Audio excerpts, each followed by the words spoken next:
हे guys welcome back. So आज की video में हम रिसेंट सिनेरियो देखेंगे टोमीनेट का। टोमीनेट हमने काफी पहले डिस्कस किया था और काफी लोगों ने इसमें पोजीशन भी बनाई थी।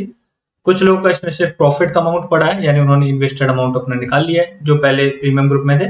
और बाकी इसको नॉर्मली भी डिस्कस किया था, काफी लोगों ने उसमें बाद में पोजीशन बनाई थी। It did like 4 to 5x afterwards, मतलब $5 तक गया था।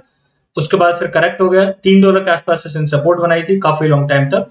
रिसेंटली इसने काफी ज्यादा एकदम करेक्शन लिया था, $3 से नीचे गया था। सो बेसिकली वो करेक्शन किस वजह से आ रहा था, मेजरली चल क्या रहा है इस प्रोजेक्ट में, एंड आगे आप फर्दर क्या एक्सपेक्ट कर सकते हैं, आपकी अप्रोच क्या होनी चाहिए, उसको इसमें डिटेल में देखते हैं। अगर आपको फंडामेंटल एनालिसिस देखना है तो चैनल पर आपको मिल जाएगा, you can check out from there also. So basically ये प्रोजेक्ट क्या है, डिसेंट्रलाइज वर्जन क्रिएट करना चाहता है।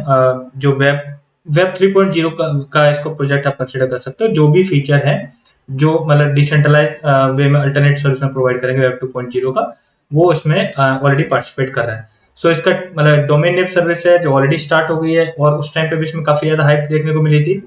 इससे पहले इसको काफी ज्यादा ग्रांट भी मिला था, यानी $40 मिलियन का इसने फंड रेज किया था। उस टाइम पे भी हमें काफी ज्यादा इसमें हाइप देखने को मिली थी, और लगभग वही ब्रीड पीरियड था जहां पे इसने $5 का हाई मारा था।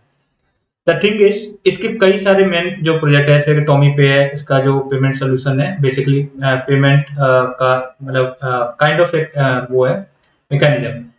अदर देन दैट इसमें एक और बहुत इंपॉर्टेंट प्रोडक्ट था इनका, जिसका भी यहाँ से नाम हटा दें, नोट्स है, जेमसेंट ब्राउजर भी है। बहुत इंपॉर्टेंट जो इसका फीचर था that is TPL, Tommy privacy layer. That was powered by that, मतलब जो जनरली हम देखते हैं क्या होता है कि उसमें प्राइवेसी नहीं होती है, यूजर के पास कंट्रोल नहीं होता है, and they are going to create the alternate for that, जहां पे कंप्लीटली यूजर के हाथ में कंट्रोल होगा।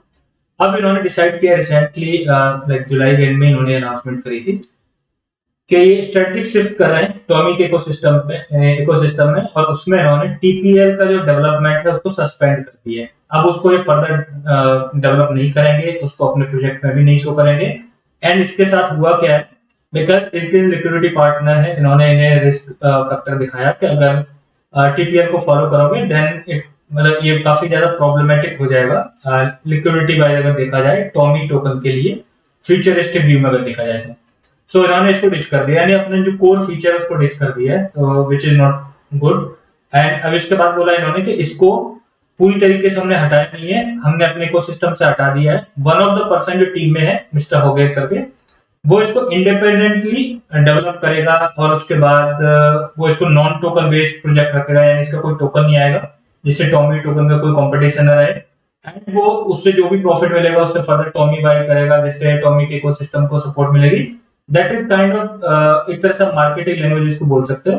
रियलिटी कुछ और भी हो सकती है, कुछ और भी डिस्प्यूट हो सकता है टीम के बीच में, जिसकी वजह से इनको ये वाला स्टेप लेना पड़ रहा है।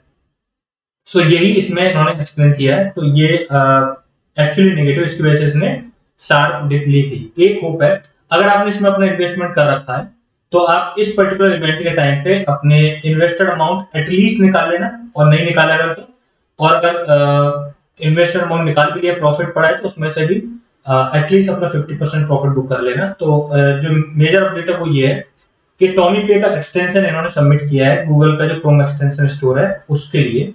तो वहां से जैसे अप्रूव होगा तो उसके बाद ये बीटा टेस्टिंग के लिए अवेलेबल हो जाएगा। तो ये जो इवेंट होगा डेफिनेटली इसके लिए पॉजिटिव रहेगा, बिकॉज गूगल क्रोम के एग्जिस्टिंग जो यूजर्स हैं वो बहुत अच्छे खासे लेवल पे वाइडली यूज होता है। तो अगर उसके एक्सटेंशन स्टोर में आएगा तो डेफिनेटली इसको पॉजिटिव एडवांटेज मिलेगा, और हमें हाइप भी देखने को मिलेगी। Other than that beta testing कितने टाइम तक रहेगी, ब्रीफली आप ऐसे समझ लो, at least a month we can consider, it could be more than that also. उसी टाइम पे जब ये बीटा टेस्टिंग लाइव हो, जब गूगल क्रोम के एक्सटेंशन स्टोर में आए, तभी आपको ये प्रॉफिट बुकिंग कर लेनी चाहिए। और अगर प्रॉफिट बुकिंग नहीं करोगे we might see the potential decline in the price. आगे चल के हम इसमें दोबारा से सेटलमेंट देख सकते हैं। अगर कुछ दिन पहले की बात करें तो लगभग $2 के आसपास सपोर्ट बनाया था, और वहां तक करेक्ट हो गया था, फिर धीरे धीरे करके रिकवर किया है और दोबारा $3 के ऊपर आया है। लेकिन जब ये एक्सटेंशन वाला मतलब इवेंट ओवर हो जाएगा, we might see the further downside also. So be aware थे, इसमें ऐसा एक सिनेरियो चल रहा है। जो कोर फीचर है टीपीएल, उसको इन्होंने डिच कर दिया है। सो इनका जो एक्चुअली विजन है कि जो पूरी तरीके से डिसेंट्रलाइज जो सॉल्यूशंस क्रिएट करना चाहते हैं, beat social media platform, because इन्होंने एक इस मतलब एक स्टोरी भी हाईलाइट की, जैसे एलोन मस्क ने क्या किया, अपने जो ट्विटर है उसका जो रीब्रांडिंग करके उसको एक्स कर दिया। एक्स नाम जो मतलब उस डोमेन का एक्चुअल में ओनर था, विदाउट पेइंग एनीथिंग, वो एक्सपेक्ट करा था $1 million in return of that particular name, but उसको कुछ नहीं दिया गया और उसको नॉर्मली ट्विटर ने अपना बना लिया। ठीक है, सो सेंट्रलाइज केस में ऐसा होता है, वो हमें हमारी जो इन्फॉर्मेशन होता है उसको मोनेटाइज कर सकते हैं, हमें फोर्सफुली ऐसा मतलब फीड दिखा सकते हैं जिससे काइंड ऑफ कोई पर्टिकुलर एजेंडा या प्रोपेगेंडा मतलब इंस्पायर्ड हो उससे। जनरली होता है, अगर आप इवन लाइक यूट्यूब की जो एल्गोरिदम है या किसी भी अदर सोशल मीडिया की, आप वो जनरली देखना, वो जनरली वो तो उनका काम है सिर्फ ज्यादा से ज्यादा आपको एंगेज रखना। उसके चक्कर में मोस्टली हम देख रहे हैं रेडिकलाइजेशन बहुत ज्यादा होता जा रहा है, बिकॉज अगर आप लेफ्ट विंग के हो, आप लेफ्ट विंग का कंटेंट सर्च करोगे तो आपको उसी तरह का कंटेंट दिखाता जाएगा, राइट विंग वाला को राइट विंग का कंटेंट दिखाता जाएगा, और इसकी वजह से काफी ज्यादा रेडिकलाइजेशन होता है। Let's see what will happen further. ये तो मैंने आपको जनरली बताया कि उन्होंने बोला है कि हमारे यहाँ मतलब हमारे केस में यानी TDNS जो डिसेंट्रलाइज डोमेन नेमिंग सर्विस है जो डोमिनेट प्रोवाइड कर रहा है, उसमें ऐसा नहीं है। अगर आपने कोई रजिस्टर किया है domain, you are the owner for that. But ठीक है, that's the slight positive thing, but ये ध्यान रखना इस पर्टिकुलर इवेंट के बाद आपको पार्सल प्रॉफिट बुकिंग जरूर कर लेना चाहिए, और अगर इन्वेस्टर अमाउंट नहीं निकाला तो अपना इन्वेस्टर अमाउंट निकाल के इसमें जो भी इन्वेस्टमेंट है आपको उसको फ्री बैक बना देना चाहिए। Thanks for watching the video.